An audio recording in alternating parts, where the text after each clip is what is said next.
Hello বন্ধুরা, চলে এসেছি কাকিমার কিচেনে। আজকে বানাবো দেখো পুঁই শাকের মেটুরি দিয়ে আর কুচো চিংড়ি দিয়ে তরকারি করব। তার জন্য আমি নিয়ে নিয়েছি পুঁই শাকের মেটুরি আর আলু আর বেগুন কেটে নিয়েছি, আর নিয়েছি কিছু ছোলা ভিজে আর কুচো চিংড়ি নিয়ে নিয়েছি, আর এই মশলাটা নিয়ে নিয়েছি আদা রসুন আর একটু সর্ষে। এটাকে পেস্ট করে নেবো। দেখো কড়াই গরম হয়ে গেছে, কড়াইয়ে তেল দিয়ে দিয়েছি। এবার আমি দিয়ে দেব কেটে রাখা সবজিগুলো।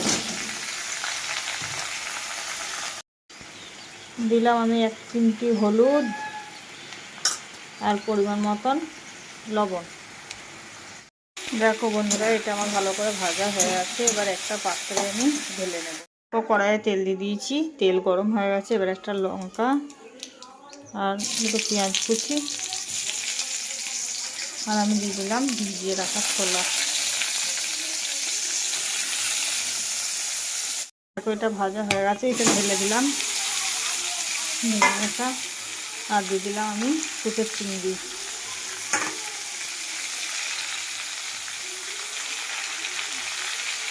আর দিয়ে দিলাম বেটে রাখা মশলা।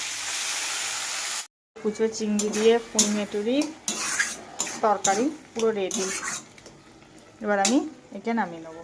দেখো ফাইনালি লুক, আমি নামিয়ে নিয়েছি, তরকারি রেডি।